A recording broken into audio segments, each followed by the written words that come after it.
Thanks, Ali. Comrades, the death of Nelson Mandela, obviously, it marks a watershed in South African history, and be particularly important for us to look at what goes on from now. But it's important first that we mark our respect and acknowledge the enormous positive contribution that Nelson Mandela made. Not only his personal sacrifice, 27 years in prison and many other very hard sacrifices he had to make, but particularly because he represents in the minds of the masses of the people of South Africa the struggle to end apartheid, a tradition which is one which we and our organisation there and our international has to maintain. However, it's also important to draw a balance sheet looking at the pluses and minuses of his life, particularly to help to understand the situation today, and particularly our part in it, both there and as we can do it here. I've looked at a number of analyses in the newspapers which there have been over the last week, and I have to say that although there's lots and lots, I haven't found any that even begin to understand actually what happened, and in particular how we get to the situation where we are now.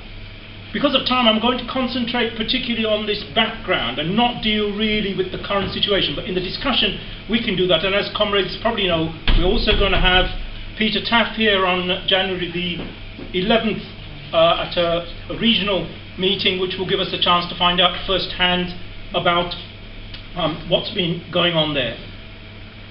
Now, what we've seen over the last few days, and I'm sure all of us have been watching the various TV programs about this, actually illustrates the contradictions in the life of Mandela, sometimes in the most ironic form. Because we've seen this man who, let's remember, who was once reviled by the Tories as a dangerous terrorist. Now, of course, we saw Cameron going beyond all bounds to try to heap praise, and of course that applies to many of the other rulers of the capitalist world.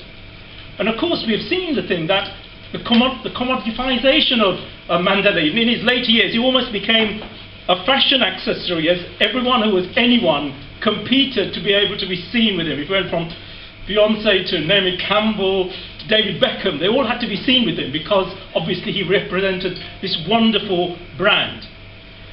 At the memorial service yesterday at the FNB Stadium in Johannesburg, it was chaired by Cyril Ramaphosa, and Cyril Ramaphosa, we'll talk maybe a bit more about him, who was the deputy president of the ANC, was once the leader of the mine workers, who exemplified the heroic struggles which took place of the working class against the regime.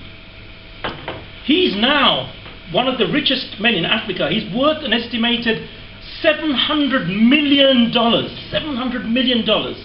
And as a major shareholder in Lonmin, and he was also previously on their board of directors, he's directly implicated. The evidence is now coming out, directly implicated in the terrible Lonmin, the Marikana massacre, where 34 workers were slaughtered in August last year.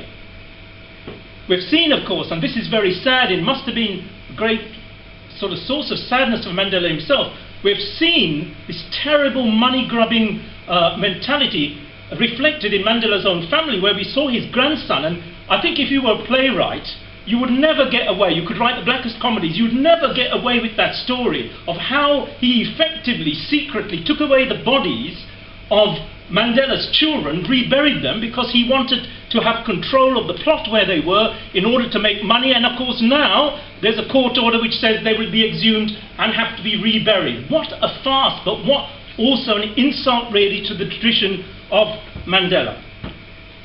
Now if we go back, when Mandela joined the ANC, which was the main organisation we could say that was fighting against the system in 1943, the truth of it was little more than an elite talking shop, which effectively South Africa, was a dominion. So effectively, it was part of the Commonwealth, and actually the head of state was the Queen. So effectively, what they did most of their time was write petitions to the Queen about the need for better conditions, and also some to the local ruling class. So they were a completely ineffective organisation. And what he did, in particular with two others who became the leaders of the ANC, Walter Sisulu and Oliver Tambo, was that they transformed the ANC from being what was effectively, as I said, this completely toothless organisation, particularly by creating the ANC Youth League, to a programme of direct action, boycotts, anti-pass laws and general action. I never had the privilege really of meeting Mandela, but I did meet Oliver Tambo, and I'd say it was a very, you could see the sort of impressive people that they were, the enormous sacrifices they made, but also the understanding that they did have. In 1948, the extreme wing of the capitalist class, represented by the National Party in South Africa, it came to power, and they instituted something which was built on. There was already a very racist society, which of course had originated from British colonialism and the period after that. But they instituted this regime of apartheid, which effectively institutionalized this, effectively cutting off, saying that the blacks in South Africa were effectively, very definitely, not just second-class citizens, but actually had no part to play except really as the cheap labour and the slaves, effectively, of the white ruling class. The ANC, which now, through the work of people like Mandela, had changed what they did, and they did a very good organisation which we can learn something from, because what they did was they took over the ANC, and they instituted it based on the youth leagues into a much more defiant organisation. So they organised a campaign called the Defiance Campaign against this, which was a campaign of civil disobedience. Very importantly, they also, and they did this in a very actually a very good way, they organised a campaign around a thing called the Freedom Charter, which was actually then instituted in 1955. And what they did was, they went to the townships, they spoke to people, they asked people to put in any form whatsoever, a lot of them were just written on bits of paper, what they wanted out of society. And they put together that in this Freedom Charter, which was the programme of the movement. Very importantly, that Freedom Charter had the clauses which called for the taking over of industry in the state to be run in the interests of ordinary, to be run and owned in the interests of ordinary people, the socialist clause. We had a period then where there was this developing mass movement, but also increasing suppression by the state. Between 1956 and 61, there was a series of things called the Treason Trials, which was then extended later, where Mandela and particularly 155 others were charged effectively of undermining the state. While this was still continuing, we had the incident really, which I suppose was, you could say, one of the turning points in the history of the struggle in South Africa. In 16 March, the police opened fire on unarmed demonstrations in the town of Sharpeville in the Transvaal, killing 67 people. And this massacre, the Sharpeville massacre, which then was followed after the campaign by the ANC and others by a state of emergency and the banning of the main political parties, including the ANC, this led to a turning point in the movement. In response to this, in 1961, the ANC launched Controversieswe, which is Spear the Nation, which is better known by its initials MK, which was its armed organisation. And Nelson Mandela was its first commander-in-chief. Mandela had already been sentenced over that period, but then, especially after the authorities were able to find evidence of the leadership of MK, what happened was there was a famous trial, the Rivonia Trial in 1963, where Mandela and others were sentenced, effectively in his case, they thought it would be a death sentence, they were sentenced to life. And this is where he made that famous speech which we've all seen, but I'll just read out the particular things where he said, I have cherished the ideal of a democratic and free society in which all persons live together in harmony and with equal opportunities. It is an ideal which I hope to live for and to achieve, but if needs be, it is an ideal for which I am prepared to die. Mandela was sent to Robben Island, which was effectively the Alcatraz of South Africa. And we've got to remember, when we're talking of prisons, this is not like Wormwood Scrubs. Robben Island, what that was, this was hard labour. You were, as the song goes, breaking rocks in the hot sun.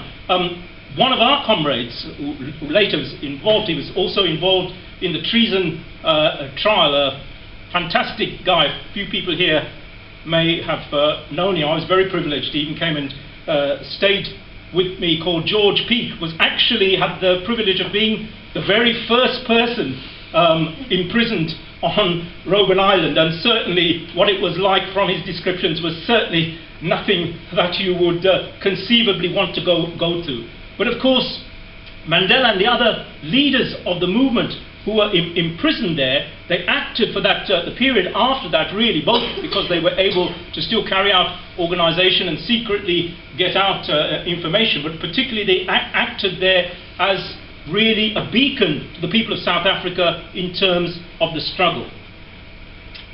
Now, even though we had this repression, and what we've got to see was the real hard ruthlessness of the South African ruling class. You saw this really. You could see the sacrifice in 1969. I can remember at the time thinking, how vicious could you get? Mandela's son, one of his sons, was killed in a car crash, and he was not allowed, even under heavy guard, to go to the funeral. That just showed the terrible insensitivity, the hard-faced cruelty of the ruling class. And incidentally, and this is what always makes me laugh when we have this thing about Mandela being a terrorist, really, which of course was what Thatcher very much used to say. And when we talk about terrorism, I'll give you an example. The leader of the Communist Party, which we'll talk about a bit more, and one of the leaders of the MK after Mandela was imprisoned was a guy called Joe Slover, and his wife was a very prominent activist called Ruth First, who actually I had a meal with her once. She was a wonderful, wonderful person. But Ruth First was murdered by Boss. The Boss was the Bureau of State Security, the feared secret police. She was murdered in Mozambique using it was actually a parcel bomb that they used. So they saw they were internationalists. They would kill their opponents wherever they were. So they were absolutely ruthless, the ruling class, in the attempt to suppress the movement. Now, what we saw in the period after that, even with its leadership in prison, we saw a whole number of mass movements. We had mass movements in terms of the working class, and then we had the movements, particularly in the townships. In the 1970s, and people would notice through the name of Steve Biko, who was the leader of what was called the Black Consciousness movement. And we had many of people who came to our ideas also from the youth, came through this. And Black Consciousness movement was one which, again, even though it saw it initially in terms of being conscious of oneself, the importance of being black, of course in the conditions of apartheid, that was the first part of class consciousness, and that very rapidly developed.